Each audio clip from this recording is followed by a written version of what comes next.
In your envy lurks the beginnings of a structure of ambition.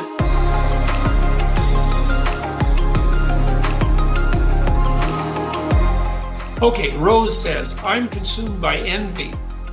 I can hardly stand to read or watch or listen to anyone more successful than myself. In what directions am I aiming wrong?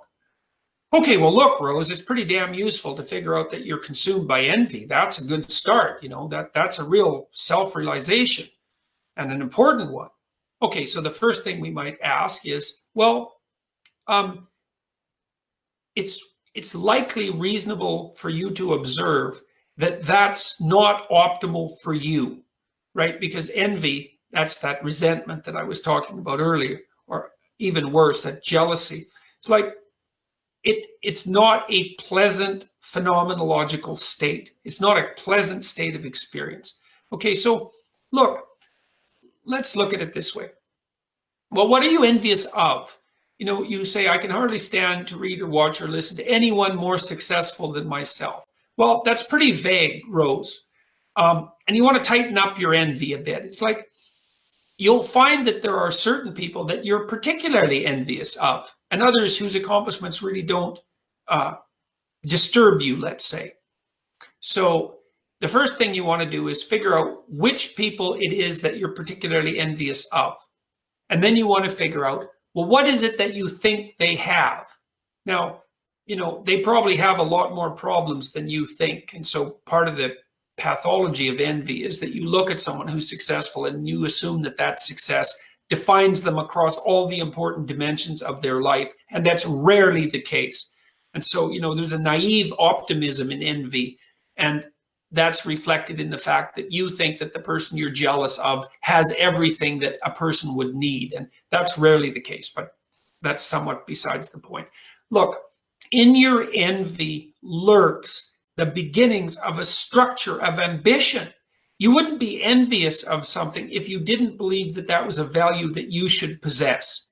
Okay, so the first thing is make a list of all the people you're envious of, and then figure out what it is about them that you envy. Okay, now those are your goals all of a sudden, right? Now you might be doubtful that you can attain those goals, and I don't know what the goals would be. You know, like maybe it's beauty, for God's sake. Maybe you're envious, maybe just for the sake of argument, you assume that you're not a very good looking person, and we could assume you're not blessed by the same set of physical attributes that a Hollywood starlet might manifest, you know, and maybe you're envious of that. It's like, well, you might start to think, well, first of all, you might think about whether or not there are dimensions of evaluation along which someone might be judged that are as important or more important than physical attractiveness, right? Because there's multiple dimensions along which a person's positive attributes might be rank ordered and considered. So you might want to broaden out your conceptualization of what constitutes the good in human action. But then, like if it is a matter of attractiveness, then you may have to, and I'm picking this one because it's a particularly difficult one, attractiveness. It's like, well, what could you do? Like, how often do you get your hair cut? And is it flattering? Do you have someone professional doing it? Do you know how to use makeup properly and carefully? You know, are you in reasonable physical condition, or are there steps that you could take to put yourself in reasonable physical condition? Do you have some nice clothes? Like, it's a matter of decomposition. So let's assume, we'll be optimistic about this. You're envious. Okay, well, that means there's some things you value. You don't have them, but it's the beginnings of a philosophical stance. So you lay out what it is you're envious about. And you think, well, these people have this and this and this and this, and I don't, and that's unfair. And it might be unfair. It's probably not an unfairness that's specifically aimed at you. It's probably more a general reflection of the unfairness and inequality that's part of life, and that's worth knowing. But in any case, you lay out your envy, and you delve deep into it, and you find out, well, here's what I want. Because you're envious because you see other people that have what you want. Okay, good. Now all of a sudden you know what you want.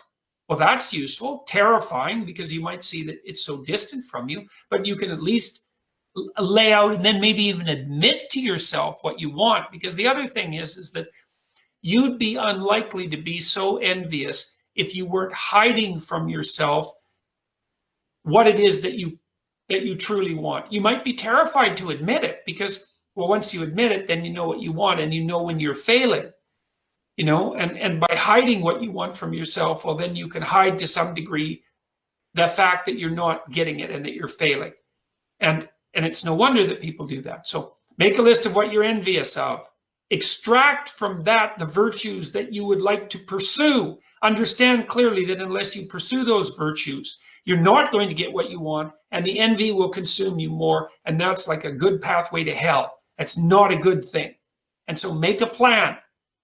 Here's some things that other people have that I want. How can I start to move towards having some of that myself? And that's the right way to deal with it.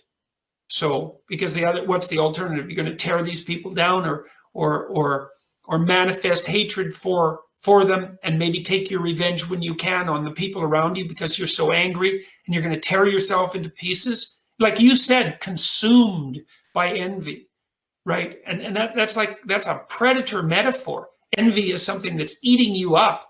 God, that's not good, you know.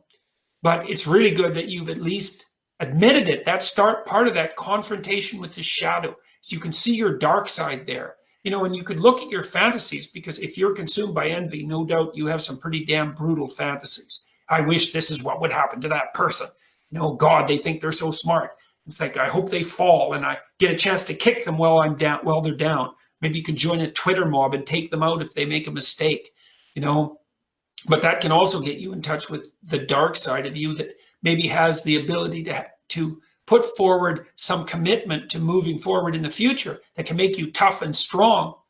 And so you might also start with the consideration that you could move in the direction that you desire, right? If you were willing to make the proper sacrifices and willing to do the work, and maybe if you could find out what would truly motivate you, which might be the desire to cease being consumed by envy, that would be a good start.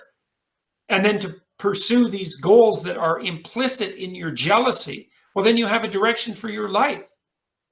So in what directions are you aiming wrong? Well, you're assuming that you're being unfairly treated and that there's something personal about that. Now, you probably are being unfairly treated in some sense, because that's just the human condition, I would say.